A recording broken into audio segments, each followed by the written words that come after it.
Ya se puede ver la primera diapositiva, por favor. Sí, profesor. Muy bien, gracias. Bien, en esta mañana vamos a revisar un grupo de céstodes, todos ellos de suma importancia en nuestro medio, eh, porque siempre hay pacientes que tienen molestias debido a estos parásitos. Por eso es necesario conocer, ¿no?, en relación a estos cestos. Vamos a iniciar viendo Athenia solium y la larva de esta Athenia que se denomina cisticerco. Pero antes veamos la clasificación, ¿no? La clasificación de un grupo de céstodes. Vamos a ver inicialmente a los céstodes de la clase Cestoidea, de la familia Tenidae, del género Tenia, y dos especies, la especie Tenia solium y la especie Tenia saginata. Algunos aspectos generales son aplanados, semejantes a una cinta, eh, son hermafroditas, no poseen sistema digestivo. El hospedero definitivo es el hombre, tanto Palatenia solium como también Palatenia saginata. El hospedero intermediario de Tenia solium es el ganado porcino, pero también el hombre puede ser un hospedero intermediario de Tenia solium, cosa que no sucede con la Tenia saginata, porque solamente el ganado vacuno es el hospedero intermediario. Son algunos conceptos que tenemos que tener en cuenta. Veamos ahora si específicamente en relación a Tenia solium. El adulto de Tenia solium. En la parte anterior tiene el escólex, luego sigue el cuello y todos los demás se conoce con el nombre de estróbila, Y como se puede apreciar, hay unas pequeñas divisiones, hay un segmento. Cada segmento que aquí se aprecia se llama prolótidos. Dependiendo de su maduración, se clasifican en prolótidos inmaduros, luego siguen los maduros y al final, en la parte final, están los prolótidos grávidos. Esto lo vamos a ver a continuación con más detalles. Esta parte. Tiene un promedio de longitud que varía de 1 a 5 metros. Como ya hemos mencionado hace un momento, el hombre es el hospedero definitivo de este parásito. ¿Y dónde se encuentra? ¿Dónde se ubica? Es en el intestino delgado. Ahora veamos la configuración del adulto, segmento por segmento. Primero veamos el escólex. El escólex sería algo así como la cabeza. El escólex sería como la cabeza. Tiene esta configuración de forma globulosa. En la parte terminal tiene una estructura que se denomina rostelo. En esa zona hay dos hileras de ganchos y luego también se aprecia cuatro ventosas. Cuatro ventosas se aprecian, ¿no? Las ventosas y los ganchos. Ambas estructuras, tanto los ganchos como las ventosas, es un órgano de fijación. Con ello se fija muy fuertemente a la pared del intestino. Y después del escólex, después del escólex sigue lo que se denomina el cuello, que es una porción bastante pequeña, promedio de 5 a 10 milímetros. Vamos a continuar viendo la morfología. Luego tenemos lo que se denomina los prorótidos inmaduros. Estos se encuentran después del cuello. Estos prorótidos, dentro de ellos ya empiezan a generarse, a formarse toda la estructura que corresponde al aparato genital femenino y masculino. De ahí viene el nombre de inmaduros. Pero después sigue el proceso evolutivo y observamos lo que se llama los prorótidos maduros. En este caso sí, ya se evidencia la formación total e independiente del sistema del aparato genital femenino y masculino.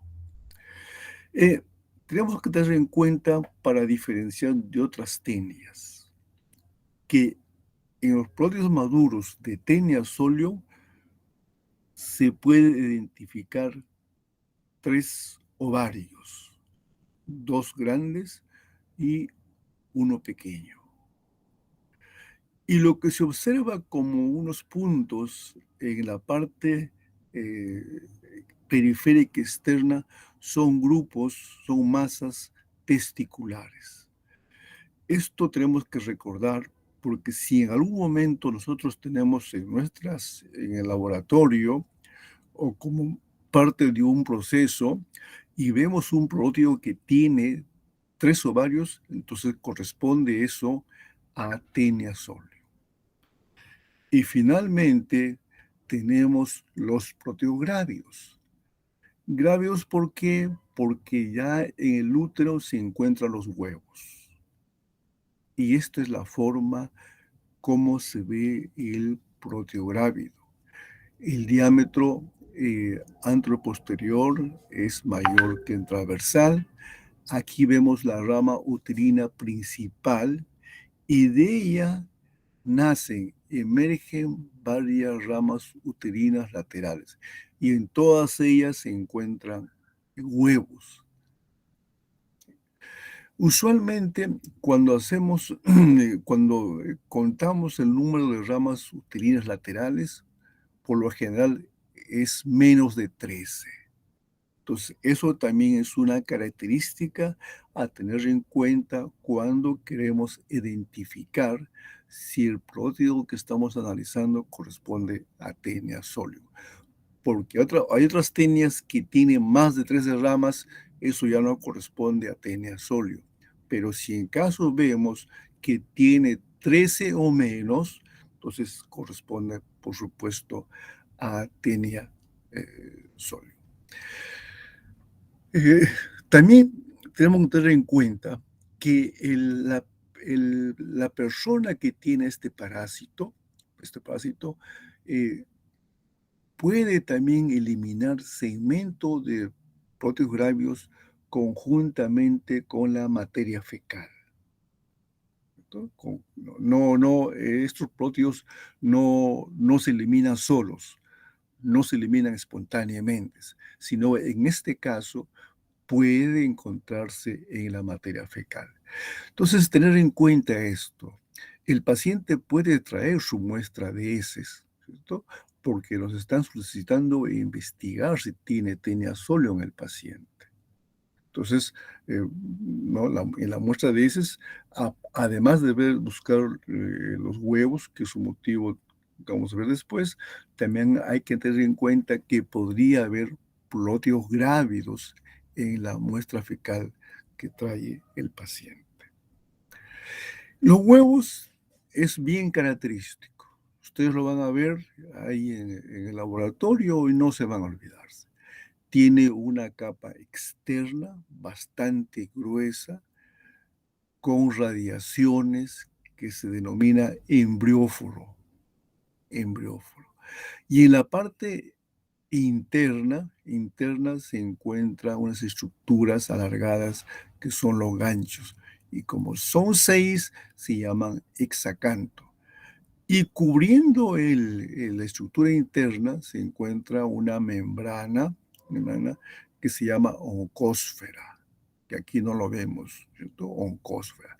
Esto es la morfología del huevo de Taenia solium. Como vemos aquí, el embrióforo es bastante grueso, ¿cierto? Y gracias a esto le permite sobrevivir, ¿cierto?, a los medios adversos cuando ya se encuentra en el medio ambiente, es decir, cuando ya ha sido expulsado por el ser humano.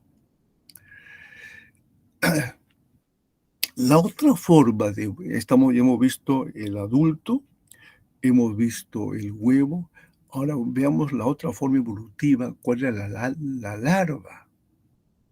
Se llama larva de Taenia solium o cisticerco, o también es el cisticerco cellulosae. Si nosotros lo aislamos, lo retiramos, se ve de esta forma. Son de forma ovalada. Dentro de ellas se ve una estructura bien blanquecina, redonda. Eso corresponde al escólex.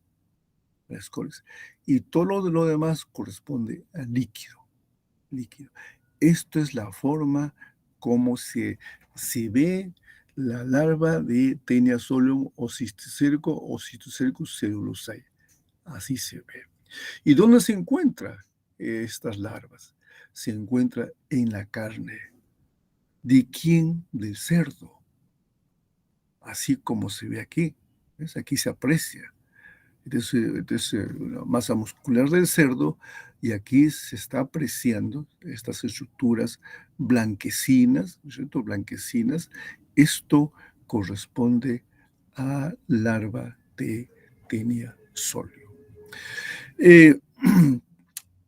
Algunas personas que se dedican ¿no?, a la venta de carne de cerdo, o también unas personas que compran carne de cerdo, pueden, al observar, podrían darse cuenta que esa carne de cerdo tiene estas formaciones blanquecinas, ¿cierto? Y en nuestro medio, en algunos lugares le llaman triquina. Le llaman triquina. Pues se dice, no compres esa carne de cerdo porque tiene triquina. En verdad no es la triquina, porque también hay un parásito que se llama la trichinella spiralis, pero no se refiere a eso, sino se refiere a la presencia de larvas de Taenia solium en la masa muscular del cerdo, esa parte. Pero esto requiere observar, ¿no? Observar, ¿cierto? Y que la carne de cerdo pues tenga varias secciones, ¿no?, para poder esto darse cuenta si está bien o no esa carne. Bien, entonces hemos visto Taenia solium en el adulto, el huevo, la larva.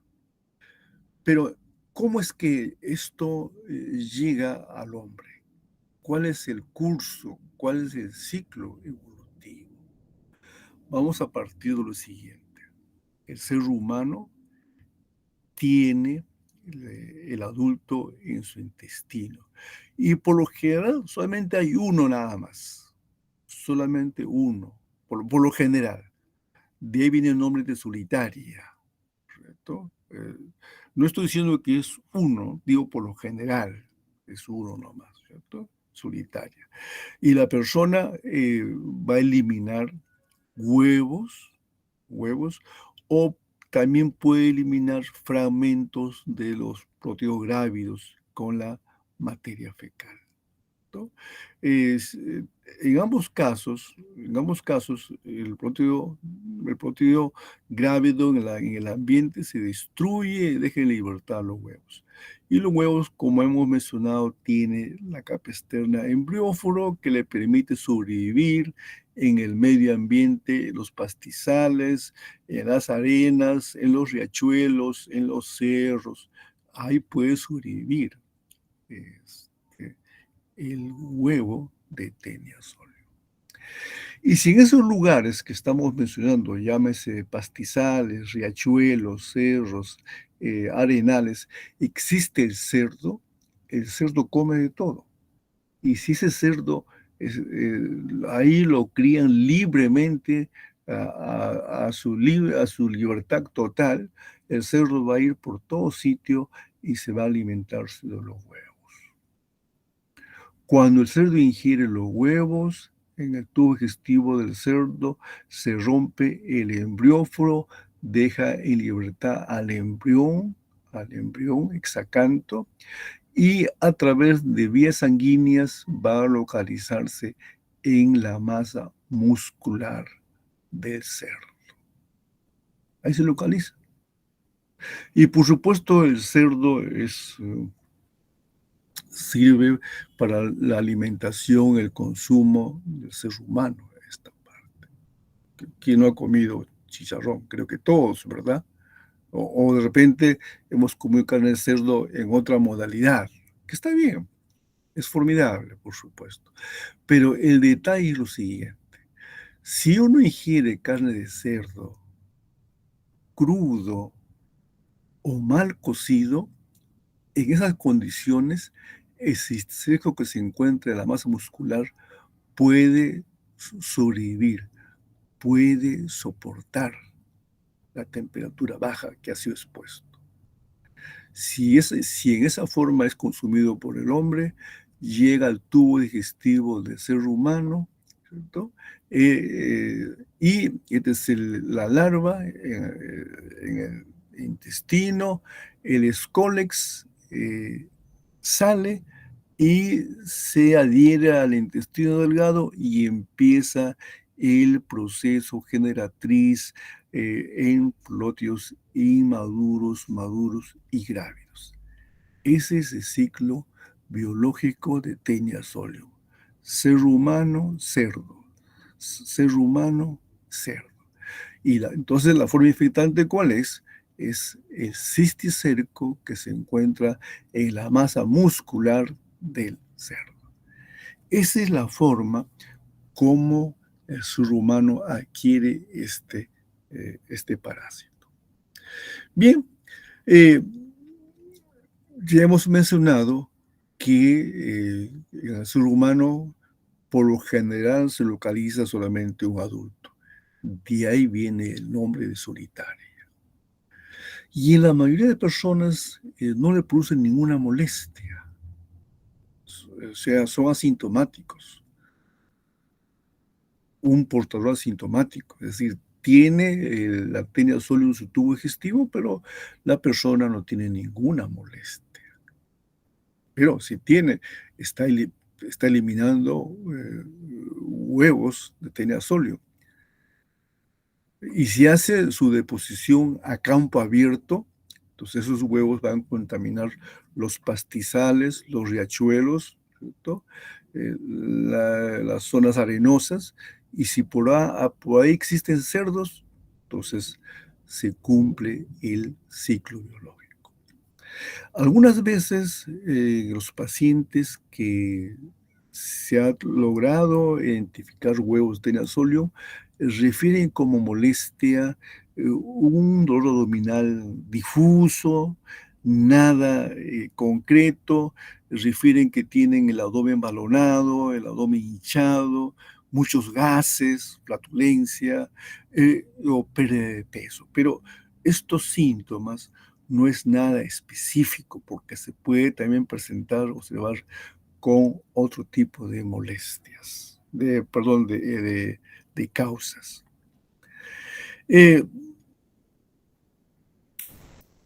¿Por qué se da esto en nuestro medio? Y no es nomás en nuestro medio, sino en muchos países del mundo.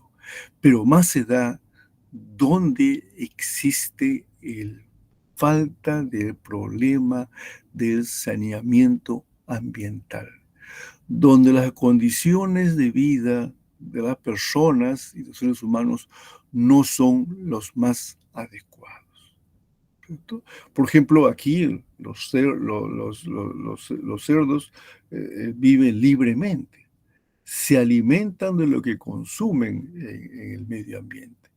Y si aquí alguna vez alguien hizo su deposición y dejó huevos de tenasolium, pues bien, bienvenido para el cerdo. Ellos se van a alimentar de esos huevos, esa parte. Entonces, este parásito, como muchos otros parásitos más que estamos viendo en el curso, tiene que ver en relación a las deficiencias del saneamiento muy inadecuado que existe en nuestro medio, en esa parte. Pues aquí, por ejemplo, es una fotografía bastante ¿no? Impresionante, ¿no? Cómo hay una convivencia entre el ser humano y los cerdos. Y esto tiene relación, ¿cierto? Cuando hacemos estudios en los pacientes que tienen buscando tenia solio, por lo general ellos mencionan que sí, cerca de ellos si hay cerdos o ellos tienen cerdos, ¿cierto? ¿Por qué? Porque en muchas casas, muchas familias, para poder sobrevivir, ¿no? Crían cerdos, ¿no? Y por supuesto lo crían cerdos de acuerdo a sus posibilidades de esas personas. Entonces, esto tenemos que tener claro, de que esta parasitosis, como muchas otras, tiene que ver con nuestro eh, pésimo saneamiento ambiental. Bien, ¿cómo hacemos entonces el diagnóstico? Para saber si una persona tiene Taenia solium, pues se solicita una muestra de heces, tal como ya ustedes ¿no? conocen según el protocolo, identificamos, ¿cierto? Y aquí estamos viendo, ¿verdad? El embrión hexacanto, el embrión, esa parte. Pero aquí hay un detalle. Cuando vemos este huevo de esta naturaleza, de esta forma, bien, corresponde a Taenia solium. Pero el detalle es que esta misma morfología de huevos que vemos en esta forma también se ve en los parásitos que se denominan Taenia saginata. De tal forma que cuando vemos esto en el laboratorio, eh, como no se puede distinguir si esto corresponde a Taenia solium o corresponde a Taenia saginata, que mencionamos, decimos, estamos observando huevos de Taenia sp. ¿Qué significa de especie no identificada? Corresponde a una Taenia, sí, pero con este medio no podríamos decir si es huevo de Taenia solium o de Taenia saginata. También recordar que en la muestra fecal que trae el paciente se puede apreciar los segmentos de proteográvidos. Entonces se puede apreciar esa parte. En esto sí ya tenemos la certeza para identificar. Recuerden que hemos mencionado que el proteográvido tiene, ¿cierto?, menos de 13 ramas uterinas laterales. Si eso apreciamos, sí. Decimos esto, entonces corresponde a Taenia solium, esta parte. Bien, pero la Taenia solium per se tiene esas molestias que hemos mencionado, molestias difusas, ¿no?, que muestra el paciente. Pero ¿cuál es el riesgo de este parásito por Taenia solium? Lo que se llama la cisticercosis humana. ¿Y esto cómo se adquiere? Es una enfermedad, ¿cierto?, ocasionada por la infección de larvas de Taenia solium. Recuerden que habíamos dicho que las larvas de Taenia solium se encuentran en la masa muscular del cerdo, pero también puede encontrarse, ¿cierto?, dentro de los tejidos del ser humano. ¿Y eso cómo sucede? Cuando el ser humano ingiere huevos de Taenia Solium. El ser humano ingiere huevos de Taenia Solium. Entonces el ser humano puede ingerir huevos de Taenia Solium o también puede ingerir carne de cerdo mal cocida con larvas de Taenia Solium, que son diferentes, ¿cierto? Que son diferentes.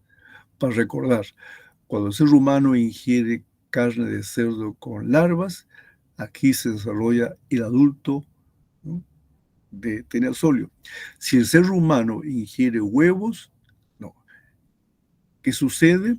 Ingiere huevos, llega al tubo digestivo, se rompe el embrióforo y el embrión sacante por vía sanguínea se va a diseminar y llega hacia el cerebro, al ojo, la masa muscular, tejido celular subcutáneo, corazón, ¿no? Y ahí se instala y se desarrolla la larva de Taenia Solium o el cisticerco. Veamos un ejemplo, ¿cierto? Pero ¿cómo así esto puede producirse? Hay varios mecanismos, Eh, aquellas personas que tienen Taenia Solium son los portadores, ¿no? Como ellos no tienen una molestia, no acuden al médico, no van a la consulta porque no tienen molestia, pero podrían tener malos hábitos. O sea, después de su deposición no lavarse las manos adecuadamente y de repente también preparan alimentos. Y en esa forma, ¿cierto?, ir al baño, no lavarse las manos adecuadamente y encima preparar alimentos, ahí podrían dejar los huevos de Taenia Solium si en caso tienen. La otra forma es esto, ¿cierto?, el fecalismo a campo abierto. La persona que tiene Taenia Solium hace deposición campo abierto y va a contaminar los vegetales de toalla corto y el agua, ¿cierto?, que puede ser ingerido por otra persona. Todo esto es lo que se denomina la heteroinfección, es decir, de una persona a otra persona, de una persona a otra persona. Pero también puede darse que sea en la misma persona una autoinfección.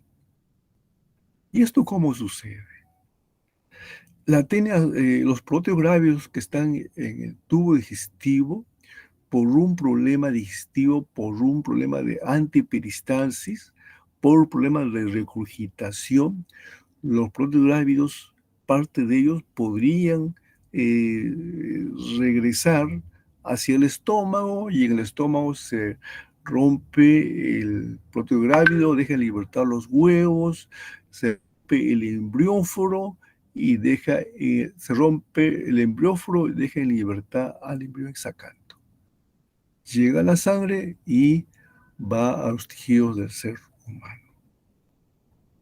O esto, el ciclo ano-mano-boca, ¿cierto? La misma persona tiene el Taenia Solium, ¿cierto?, pero no se hace una buena higiene después de la deposición. Todos estos son los mecanismos por el cual una persona podría ingerir huevos de Taenia Solium.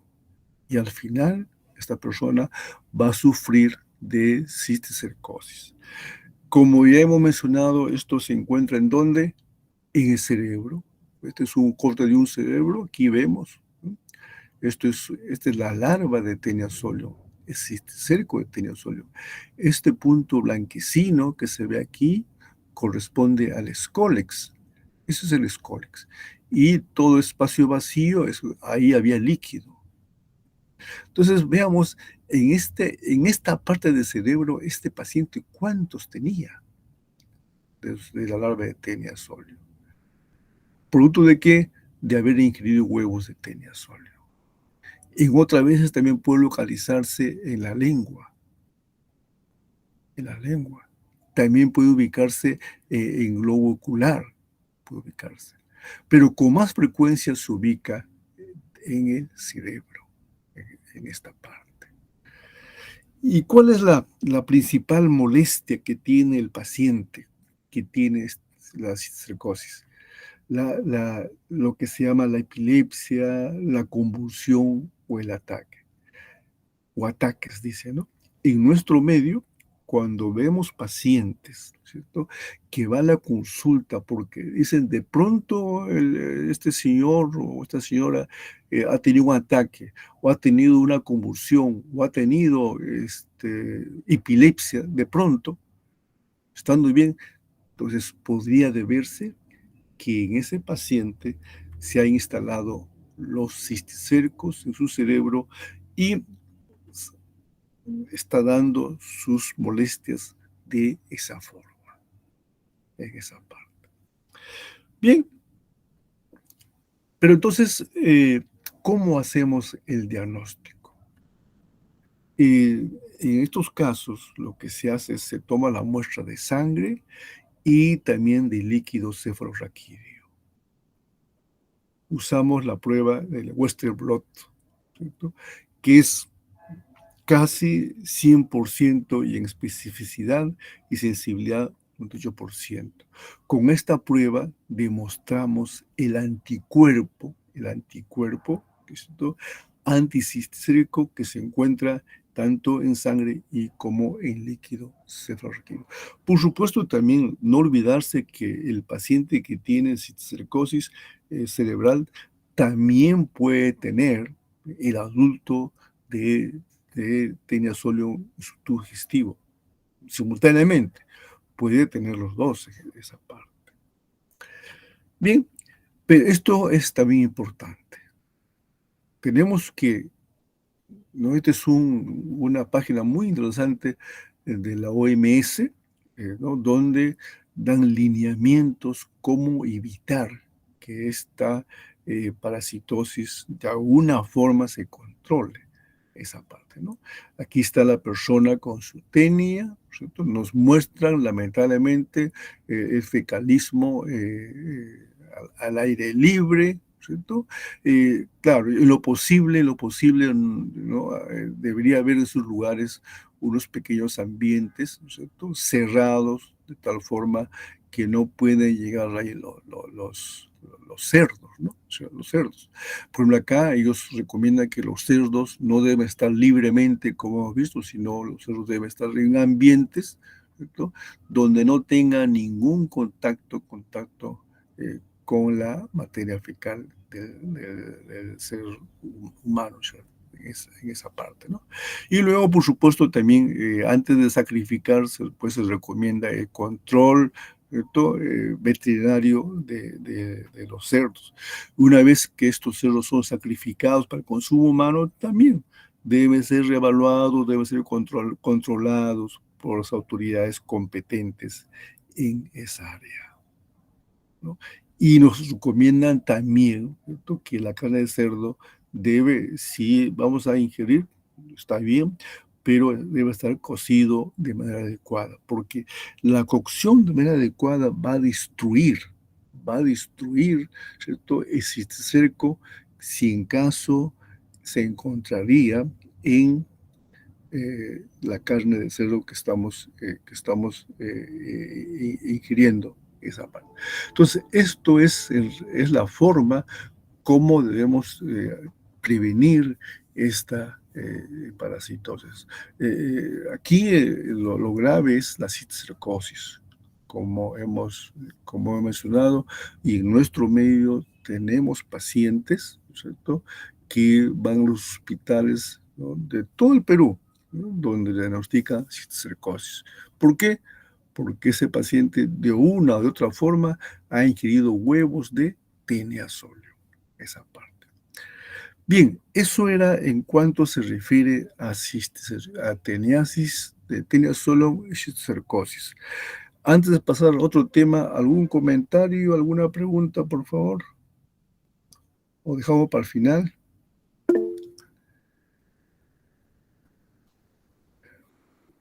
Bien, Entonces, Buenos días, profesor. hola, Quería hacerle la pregunta, profesor. por supuesto, dime. ¿La tenia solium suele estar en el intestino delgado o grueso cuando se pone en el cuerpo? Gracias, gracias. No, eso se ubica en el intestino delgado. Como hemos visto, en la parte anterior tiene el escólex, ¿no? Tiene ganchos y ventosas. Con eso se fija, se prende muy fuertemente en la mucosa del intestino. Es en el intestino delgado. Y por lo general hay uno nomás. Hay reportes que han encontrado hasta 3, 4, pero son rarísimos. Por lo general es uno. De ahí viene el nombre de solitaria, se llama esa parte, ¿no? Esa parte. Sí, Profesor, entonces, hola. si se deposita en el intestino delgado, ¿podemos decir que su ciclo biológico es el mismo que el ciclo de los o es diferente? A ver, el ciclo de los se refiere cuando la larva atraviesa los pulmones. O sea, cuando la larva de un parásito atraviesa los pulmones, eso se llama ciclo de los. ¿Y eso dónde hemos visto? Hemos visto en el caso del Ascaris, ¿verdad? En el caso de Ancylostoma, en el caso de Mercator, en el caso de Estrugiloides. Las larvas de esos parásitos atraviesan el pulmón. Ese hecho de que la larva pasa al pulmón se llama ciclo de los. En este caso no. En este caso la larva se localiza en el cerebro, en la masa muscular, en el tejido subcutáneo y en el corazón, pero también se puede ubicarse en el pulmón, pero ahí se queda. No, no siguen pasando, ahí se queda en esa parte. En cambio, el ciclo doloroso no, la larva llega y pasa, la larva, esa parte. Son diferentes.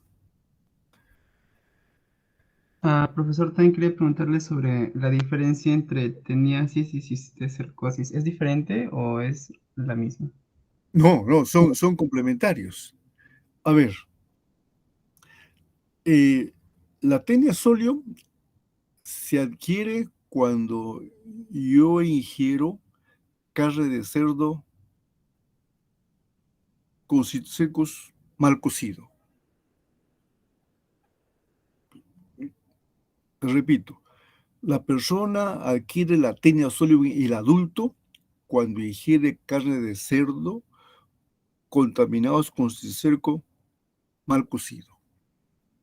La cisticercosis, es decir, la instalación de larvas de tenosolium en el cerebro o en la masa muscular del ser humano se adquiere cuando yo como huevos de teniasolio.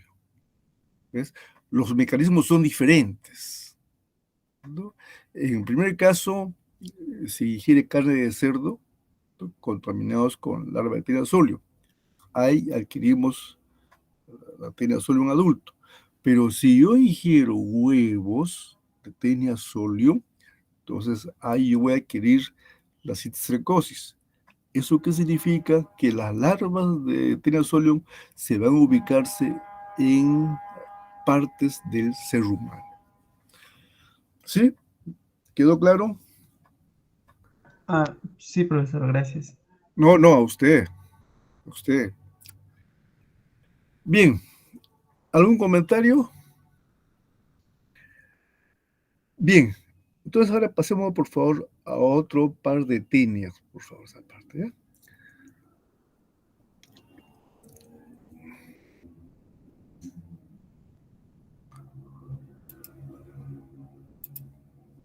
¿Ya se puede ver? Sí, ¿verdad? Sí, profesor. Ya, muy bien, muy bien. Bien, entonces hemos visto hace un momento la tenia solium y la cisticercosis. Ahora veamos la tenia saginata, que ya hemos descrito inicialmente su clasificación taxonómica, ¿verdad? Y vamos a ver también otro cesto de el Diphyllobotrium pacificum. Vamos a verlo ahora en esta parte. La tenia saginata, para diferenciarlo de la tenia solio, en esta parte. Aquí estamos viendo el adulto de la Taenia saginata. Entonces, este es el color normal que tiene la Taenia saginata. Medio blanquecino, gris en esa parte, ¿no? La parte anterior es el escólex, ¿no? La parte final o extremo posterior están los proteográvidos, también está compuesto por escólex, el cuello, los proteos inmaduros, luego los maduros y los grávidos, esa parte, ¿no? Es un promedio de 4 a 12 metros, es decir, un poco más grande que el sóleo. El hospedero definitivo es el hombre. ¿Dónde se encuentra? También se encuentra en el intestino delgado, ¿no? Adherido por el escólex. ¿Quién huésped intermediario? El ganado vacuno. La res es el huésped intermediario. Esa parte.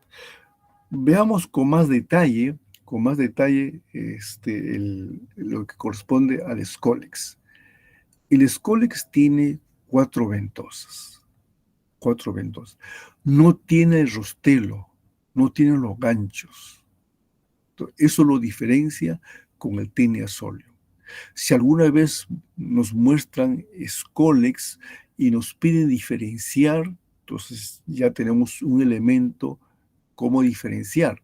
En el escólex se ve rostelo con ganchos y en la saginata no existe ganchos, pero tiene 4 ventosas.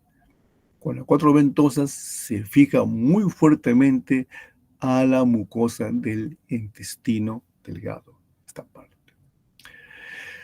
Aquí nos interesa ver la morfología básicamente de los proteos maduros.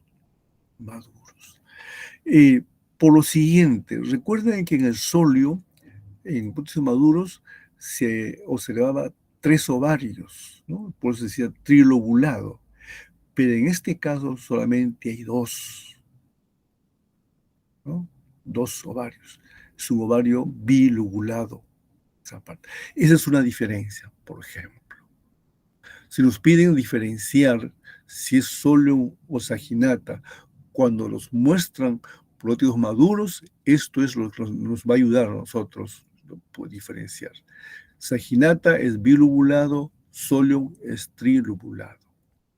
Y si nos muestran a nosotros proteos grávidos, es decir, ya tienen cantidad de huevos en la rama uterina principal y las laterales, ¿bien? ¿Cómo diferenciamos el sóleo? En la saginata, si hacemos la contabilidad, se observa más de 13 ramas uterinas laterales. Hay más de 13. Entonces, eso corresponde a saginata. Pero si en caso observamos menos de 13, entonces eso ya corresponde más bien a Taenia solium. Entonces, esto hay que tener en cuenta para diferenciar entre Taenia solium y Taenia saginata en esta parte, ¿no?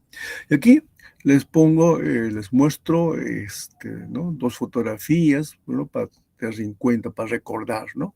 Esto corresponde a Taenia solium, porque si contamos, tiene menos de 13 ramas uterinas laterales. Y esto corresponde a saginata, porque si contamos tiene más de 13 ramas uterinas laterales. Entonces así podemos diferenciar si lo que estamos observando corresponde a Taenia solium o a Taenia saginata en esa parte, ¿no? Entonces es una forma de poder diferenciar.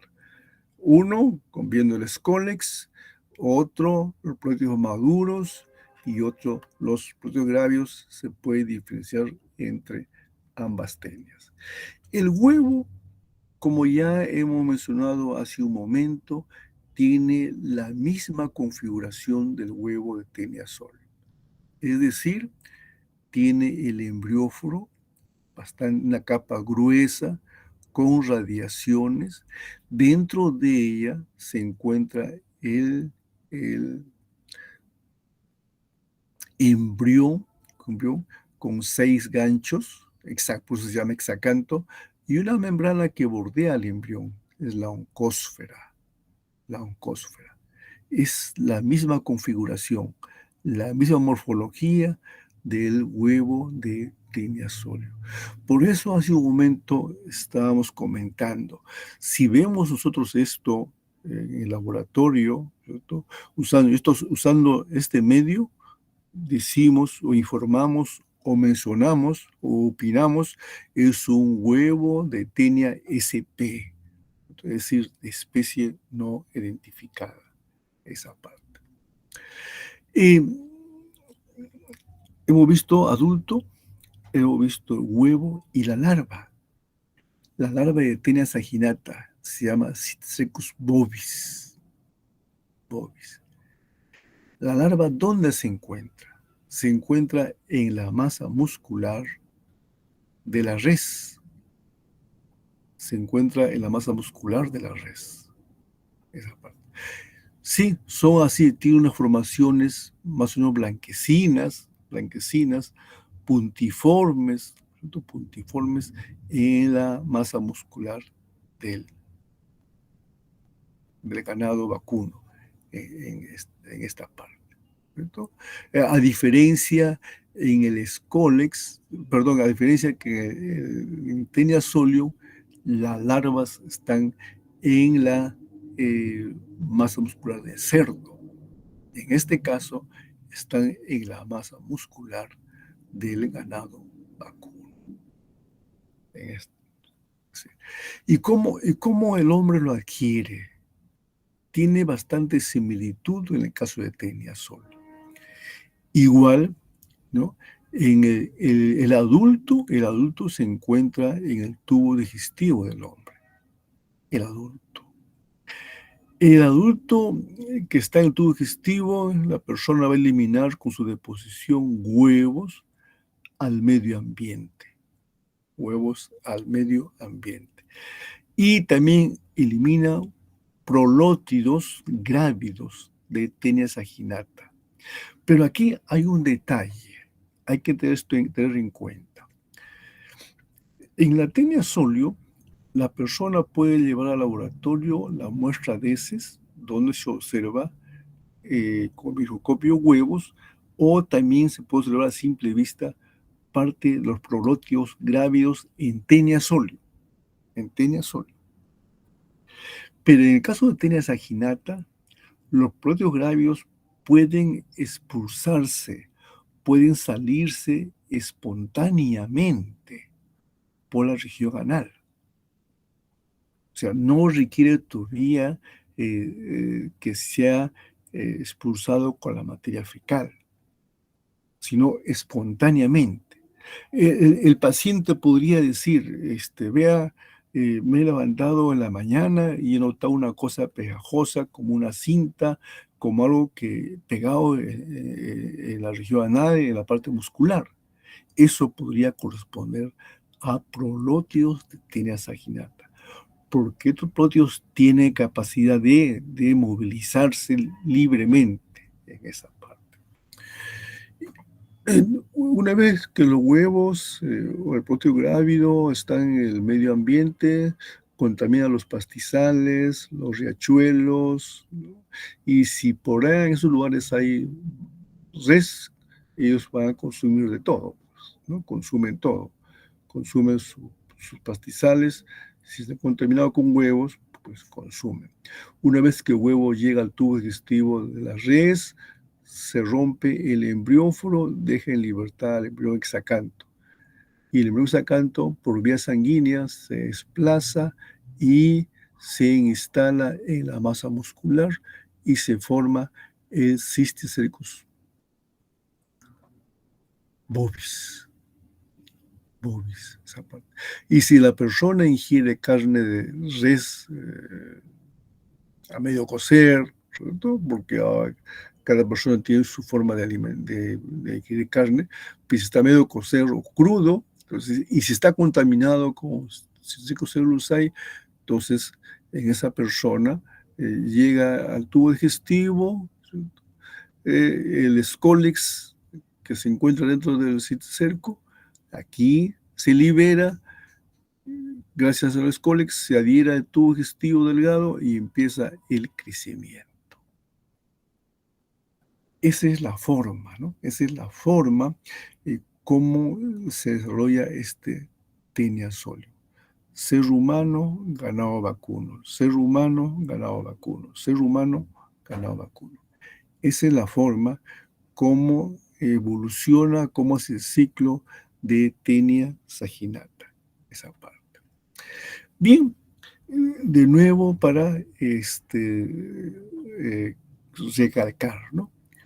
La teniasis por Taenia saginata se adquiere, es decir, la teniosis se refiere a la infección por Taenia saginata, se adquiere cuando la persona come carne de cerdo, crudo, mal cocida, que contiene larvas, es decir, Cystocecus bovis. Igual que en el caso anterior, por lo general solamente hay un adulto, también se llama solitaria en esa parte, ¿no?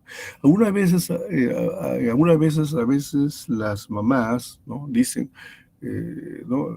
De repente tiene solitaria, ¿no? Solitaria.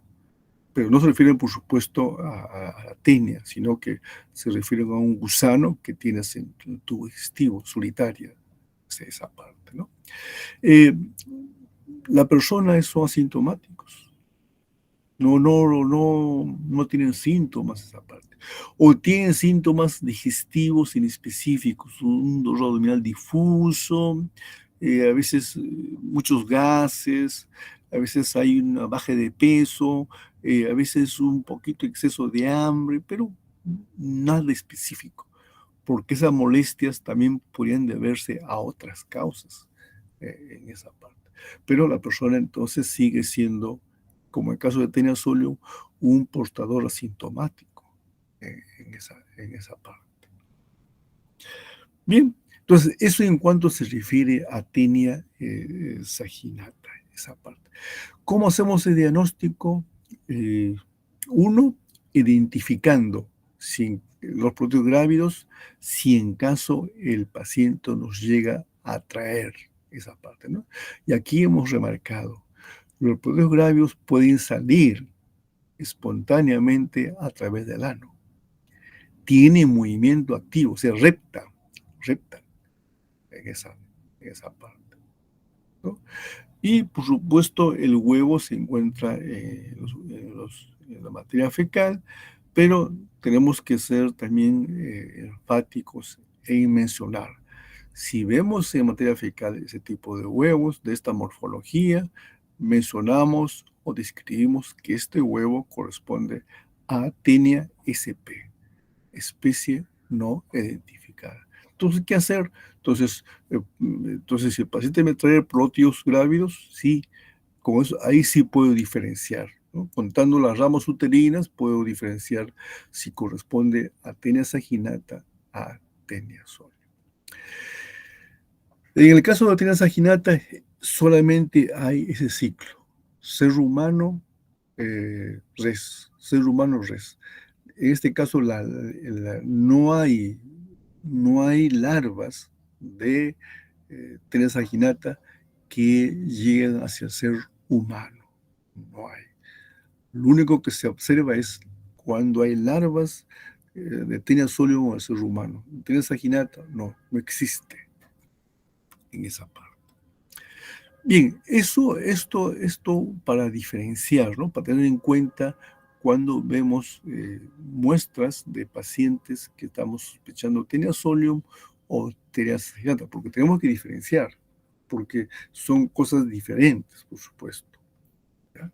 Y de nuevo aquí, ¿cómo prevenimos? Es esto, ¿no? La educación sanitaria. Esa parte. Las condiciones de salubridad de nuestra población.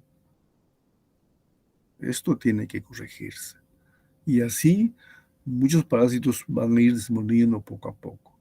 Por supuesto, si alguien quiere, pues, comer carne de cerdo, por ejemplo, un bife, está bien, formidable.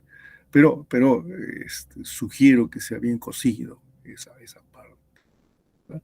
Y esto es un problema, ¿no? Porque en los mercados donde adquirimos carnes, esa carne, ¿de dónde viene?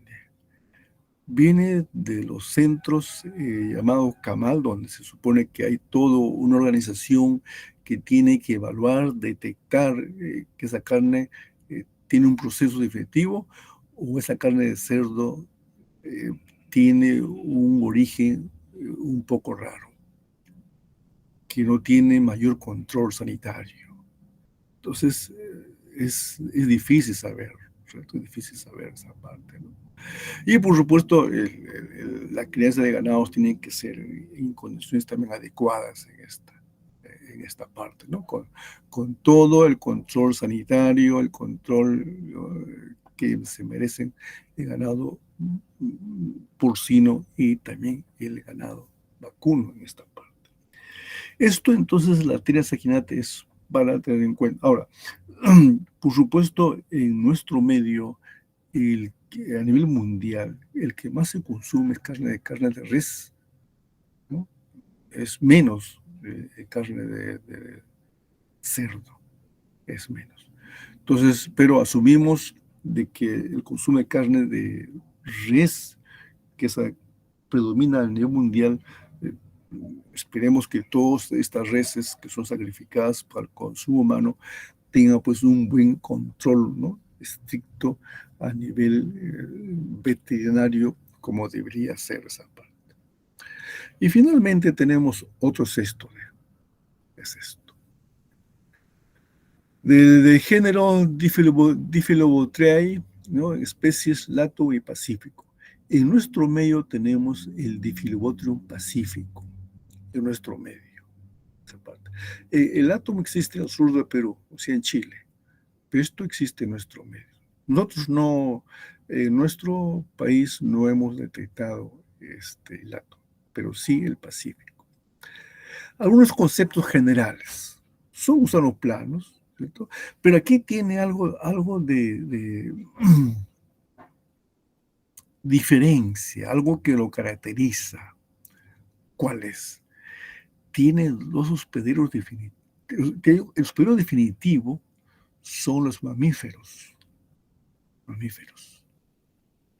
Tiene dos hospederos intermediarios, de manera secuencial. Primero los microcrustáceos y después los peces de plancton, es decir, peces pequeñitos, ¿cierto? Que se alimentan de los microcrustáceos.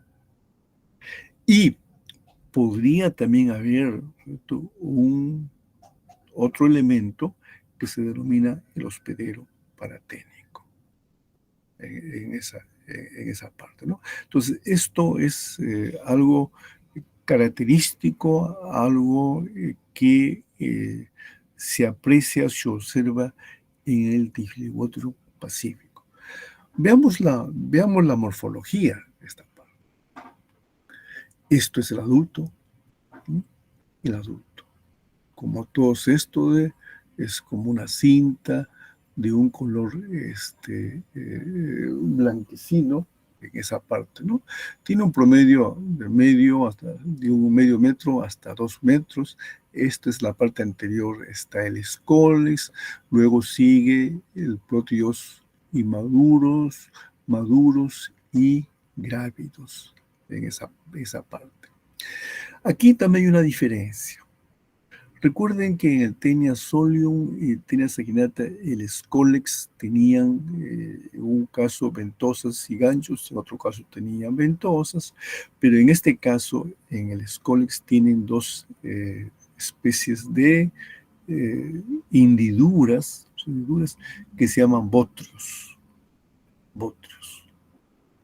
Y gracias a ello se fija muy fuertemente en la mucosa del intestino delgado. Entonces, lo que hemos visto hoy día, Solium, Saginata, el Diphyllobothrium pacífico, si fijan, su hábitat es el intestino delgado, esa parte. El hospedero definitivo de este parásito son los lobos marinos, de la familia Otaria. El ser humano participa como un hospedero definitivo accidental, esa parte, ¿no? Entonces, esto tenemos que recordar. El definitivo son los lobos, el ser humano de manera accidental. Y tiene dos hospederos intermediarios en esa parte. Va a mostrarle unas fotografías, cómo se ve el prótido maduro, toda la rama del útero y las masas musculares en ambos lados. El grávido tiene algo característico y tal vez lo vamos a ver en la práctica. Es así. Todo esto es el útero lleno de huevos. Lo comparan con una roseta, así. Entonces, si vemos nosotros prótidos de esta forma, con el útero de esta configuración, entonces eso corresponde a un prótido grávido de Diphyllobotrium pacífico, en esta parte. El huevo también es algo característico. Son ovalados, tienen una estructura bien definida, ¿cierto? Y un borde un borde es algo transversal, y llegado el momento, eso se abre esa parte, ¿no? Le llaman opérculo, eso se abre, para dejar en libertad, ¿cierto? Al embrión, esa parte, ¿no? Pero si vamos a ver esto en el laboratorio, esto también es fácil de identificar. Los huevos de Diphyllobotrium pacífico, y se puede diferenciar, ¿no?, bastante bien con los huevos de Taenia que hemos visto hace un momento. Esto es aparentemente complejo, ¿no? Es la forma como el ser humano puede infestarse con este parásito. Recuerden que el ser humano es un huésped definitivo accidental. No es el definitivo, ¿no? El definitivo son los lobos marinos. El ser humano es el accidental. Recuerden también que aquí se requiere dos hospederos en su evolución. Y como se mencionó en el informe inicial, puede también existir un hospedero paratécnico. Bien, veamos todo eso, qué significa esa parte. Primero vamos a partir de lo siguiente. El ser humano elimina huevos. En este caso, en el agua. En el agua, el huevo empieza a madurar, es decir, los embriones van desarrollándose. Todo sucede en el agua. Llegado el momento, el opérculo se abre y el embrión sale y se convierte en coracidio. También sigue en el agua. Este coracidio sirve de alimentos para unos pequeños microcrustáceos que se encuentran en el agua.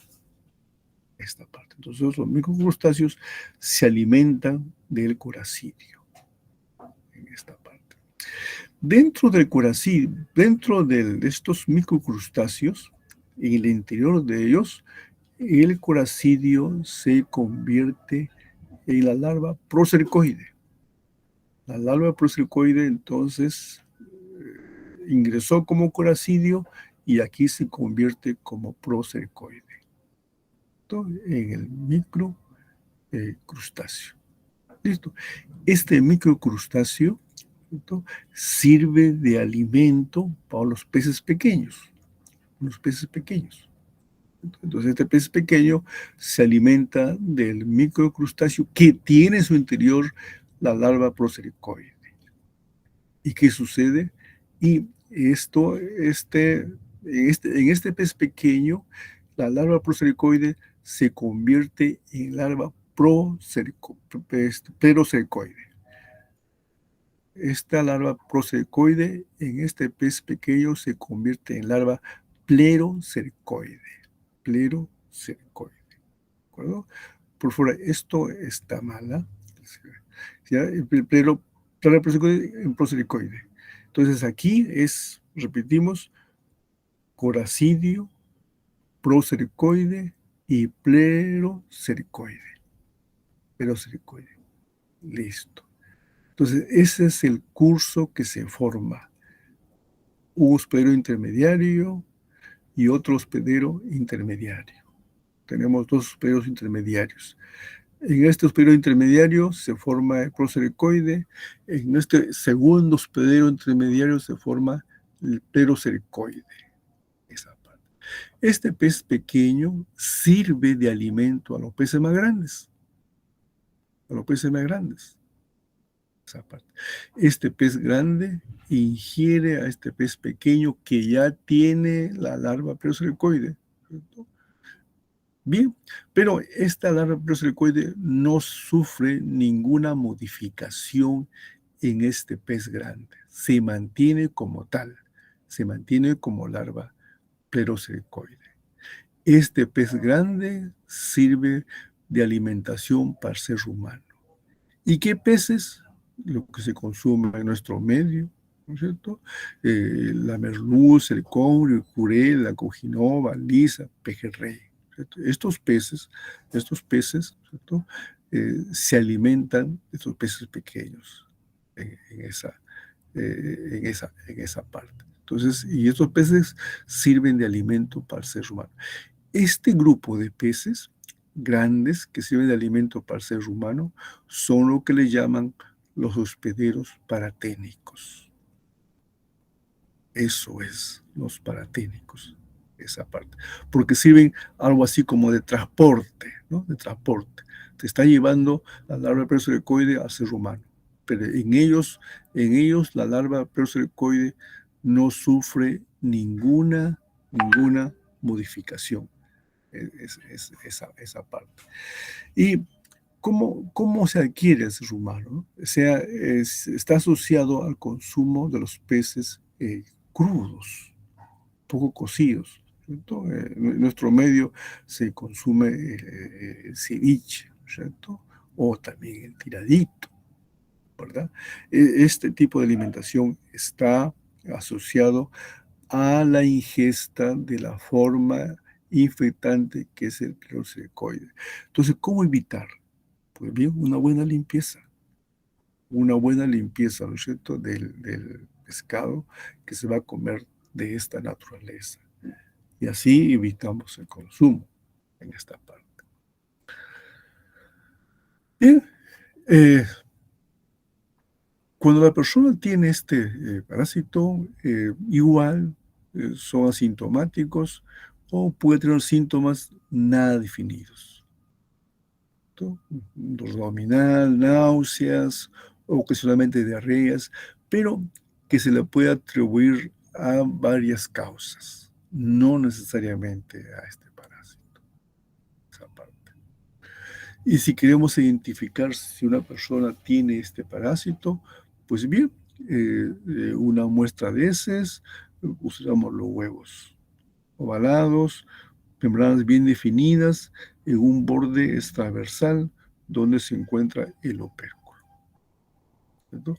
Sí, por supuesto, también nos traen la muestra de heces y ahí se encuentran los prolótidos grávidos, y ya hemos mencionado que hay que identificar que el prolótido grávido tiene la forma de una roseta.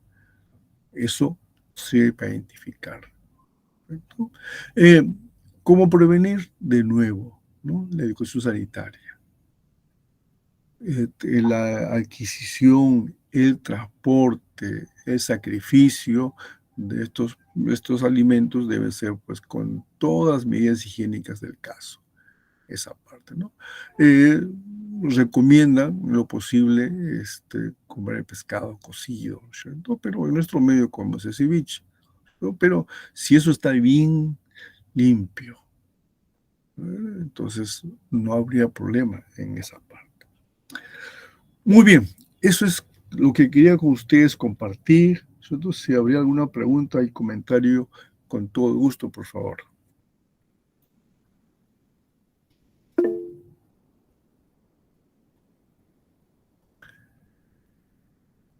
Yo, profesor, quiero hacer la consulta. Dime. De nuevo. La saginata puede pasar, los huevos pueden pasar si se consumen del intestino al músculo o no hace infección No, no, dentro. No hace no, infección. ¿le parece? Es decir, es una buena pregunta. O sea, por supuesto, una persona podría comer huevos de tena saginata, ¿cierto? Pero hasta la fecha no se ha demostrado cisticercos de tena saginata en el ser humano. No se ha demostrado esa parte. No logra, ¿no? Parece que el ser humano de alguna forma tiene sus propias barreras que impiden que las larvas de tena saginata se desarrollen en el ser humano. No se ha demostrado esa parte. No hay. Ya. También quería preguntarle sobre la autoinfección de la saginata. Sí se produce, ¿verdad? Porque mencionó Sí, que los huevos pasan al ano y todo eso. Y también tienen la misma modalidad de autoinfección que la solium. O sea, también mencionó una regurgitación, me parece. no, pero no, eso no existe, pero en la saginata. O sea, lo que existe en la saginata es nomás que la persona elimina huevos, materia fecal, ¿no? Y el próteo grávido, en vez de regurgitar, sale por la región anal. O sea, el próteo grávido sale espontáneamente. A veces la persona se levanta en la mañana, ¿no? Y se da cuenta de que tiene una mucosidad, una cosa pegajosa en la región perianal. Y cuando examinan, eso podría corresponder a prolótios grávidos de tenia saginata. O sea, los prolótios no repercuten, no van hacia arriba, pero sí sucede en el caso de tenia solio. Los prolótios grávidos sí podrían ir hacia el estómago, ¿no? Por un problema intestinal, por un problema de antiperisaltismo, podrían ir esa parte, ¿no? Esa parte. Pero todo eso Ya. tenemos que tener en cuenta esa parte, ¿no? Ok, pues también quería hacerle la consulta si en alguno de estos parásitos sirve si hacemos un recuento de huevos. ¿Podría botarme algo si lo hiciera, por ejemplo, en las heces? Sí, claro, pero sería más que nada en el tenia solio, ¿no? Pero usted va a ver la práctica y ahí tenemos también dificultad. A veces, como hemos visto, mira, eh, esto ve, esta es la coloración del huevo de tenia SP, ¿cierto? Porque aquí está libre, pero a veces se puede mezclar con la materia fecal. Se encubre a veces esta parte. Entonces, puede pasar como que el paciente no tiene nada, esa parte, ¿no? Por eso también se recomienda, por eso siempre, de acuerdo, hicimos la práctica, ¿no? Tratar de hacer el estudio con Lugol de tal forma que no sea muy grueso, ¿no? Porque si es grueso, se recubre de materia fecal y si uno quiere mirar, pues pasa desapercibido. No ayudaría mucho esos recuentos de huevos, esa parte. Ya, profesor. También la solium y la saginata pueden convivir si hay una infección en una persona. No está escrito, no hay. O sea, no hay reportes de que una persona tenga los dos. Parece que es inviable eso, esa parte. Igual también como le mencionaba, son solitarias, son únicas. En los casos que le mencionaba de Taenia solio, hay reportes que ha encontrado 4 o 5, pero pequeños, pequeños. O sea, no tiene la longitud, ¿cierto?, que debe tener un adulto en esta parte. Parece que también el problema es de sobrevivencia, ¿no? Puede nada más sobrevivir un adulto. Bien, pero si son varios, me parece que el espacio o la alimentación se limita y son pequeñitos. Recuerden que estos tenias no tienen sistema digestivo, ¿no? No tiene, su alimentación es por vía de absorción, ¿cierto? De absorción. O sea, la pared de sus tenias tienen capacidad de absorber los nutrientes. Si yo tengo uno nomás, bueno, va a absorber pues, los nutrientes que se encuentran en ese momento. Pero si son 2, 3, 4, va a haber una especie de competencia para absorber los nutrientes en esa parte. Pero no se ha demostrado que pueda haber en un paciente ambas tenias, ¿no? No está. Ya, profesor. Y con respecto a la Diphyllobothrius pacificum, así me parece que es, Así. ¿sirve de algo los métodos de cocina tradicional que el Perú tiene? Por ejemplo, como usted mencionó, ¿cómo se llama?, el limón o el ahumado. Sí, mira, hay estudios que han hecho, que han puesto, estudios que han hecho, han puesto diferentes cantidades de limón. No recuerdo la cantidad, por decirte, en este pescado que tiene cuarto kilo, le agrego 5 limones. En ese mismo pescado le agrego acá 8 limones, y así sucesivamente, ¿no? Han ido agregando más limones, y la misma, y no han visto ni un efecto. Al parecer el limón no tiene ningún efecto sobre la larva pleuroseicoide, el limón. Lo que sí recomiendan es la buena limpieza, ¿no? El buen limpieza, y cuando hacemos la limpieza, la carne hay que exponerlo al caño. O sea, el agua fuerte que sale, ¿no?, a esta. Eso sí de alguna forma te garantiza en esta parte. Ya, profesor, eso sería todo. Gracias. Muy bien. No, a todos ustedes, muchas gracias, ¿cierto? Muchas gracias. Muchas gracias y muy buenos días. Gracias, profesora Ana. Buenos días. Buenos días, profesor. Muchas gracias a usted. No, a ustedes. Hasta luego, gracias. Me envía su PPT, doctor, por favor, para colocarlo en el aula virtual. Bien, gracias, jóvenes. Pues entonces, ya lo estoy, dentro de un ratito estoy enviándole lo del RSU para que ustedes vayan organizando su trabajo, ¿sí? Nos estamos comunicando, entonces también enviaré la guía que corresponde ya al segundo capítulo. Segundo capítulo, sí. Y, tienen el seminario, ¿no? El seminario 1 es la próxima semana, la exposición. Y, hoy día es la presentación del trabajo monográfico. Voy a también hacerles recordar a sus docentes que tienen que calificar según rúbrica. Y el día miércoles es la exposición del seminario. Entonces, por favor, ese día el docente me debe entregar la nota en la hojita ¿no?, en la hojita de calificaciones. Por favor, no recibo otro día. Yo voy a hablar con el docente respecto a eso. La exposición es presencial, jóvenes. ¿Okay? Espero que ese día también ustedes vayan trayendo sus muestras. ¿En qué consiste traerlo? Significa, traen sus muestras y lo único que van a hacer es colocarlos, registrar cuántas muestras como el docente están trayendo y colocarle formol, ¿ya? Previa estudio macroscópico. vemos si en la muestra hay un gusanito, ¿no? Algún elemento parasitario, y eso se registra y si es posible se separa en un vial, si es que es así, y si no, simplemente se agrega el formol, se homogeniza bien y lo dejamos hasta el momento en que se vaya a procesar esa muestra. ¿Sí?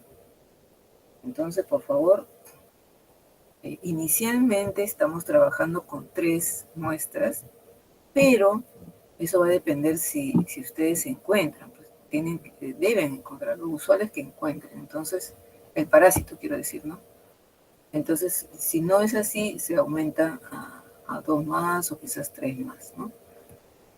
Bien, por eso es que estamos comenzando de una vez para que ustedes con calma lo vayan procesando cada práctica, al menos 2 muestras, ¿no? De todo o sea, organizadamente lo vamos a hacer, ¿sí? Bien, jóvenes, entonces, algo más. Entonces tienen ese día su práctica número 9 y número 10. No habría material. A ver, déjenme ver, en todo caso le aviso a la delegada. Y en este capítulo vamos a incluir estudio de casos, ¿sí? Estudio de casos.